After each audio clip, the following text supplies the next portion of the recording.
président Bamba qui est là, Bamba Daniel Cheikh, qui a volontairement décidé de se récuser en ce qui concerne la gestion des affaires courantes de la fédération. Il s'est retiré du tout, mais vous savez qu'il est vice-président de l'Union africaine de taekwondo. Et à ce titre-là, c'est une personnalité importante de notre confédération qui est en Côte d'Ivoire. C'est un honneur pour la Côte d'Ivoire. Il y a aussi le président Yassé qui, de manière humble,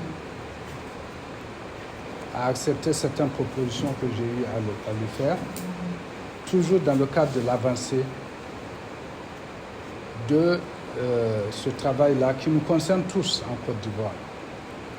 Parce que nous sommes en train de parler quand même de la Fédération ivoirienne de taekwondo. Ce n'est pas rien. C'est une fédération qui compte beaucoup, à la fois pour la Côte d'Ivoire et pour notre union. Je voulais même dire au-delà pour le monde entier. Parce que si la Fédération mondiale de taekwondo est bien ancrée dans le mouvement olympique, c'est parce que les pays en voie de développement réussissent très bien dans les Jeux olympiques. Et c'est une discipline, moi j'avais dit ça depuis 2005, qui permet à des pays sous-développés ou en voie de développement d'avoir des médailles aux Jeux olympiques. Autrement, c'est très compliqué.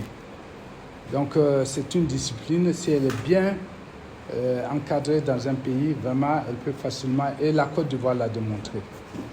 Donc pour la Fédération mondiale aussi, la Fédération ivoirienne de taekwondo est une fédération qui compte.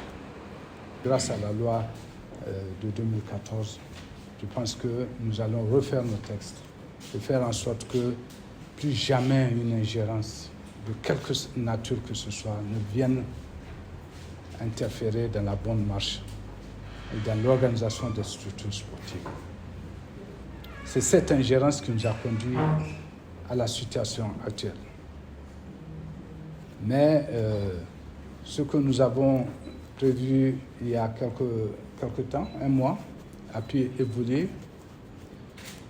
Et actuellement, nous avons mis en place une structure chargée de gérer les affaires courantes qui va être conduite par le président Yassé. Nous allons mettre en place une commission électorale indépendante composée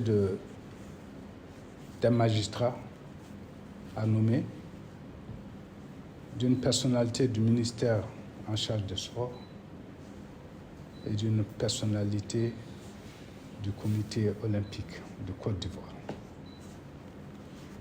Chacune de ces deux structures, le ministère et le comité olympique, ont désigné déjà leurs représentants. Il reste à désigner ce magistrat de haut rang qui vont siéger, qui vont bien toiletter les textes, la liste électorale, enlever tout ce qui peut fâcher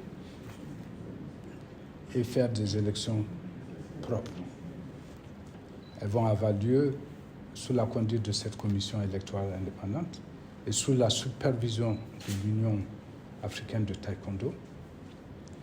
Et une date la plus proche possible sera retenue pour que nous ayons des élections. Mais à partir de là, je lance un appel solennel à tout le monde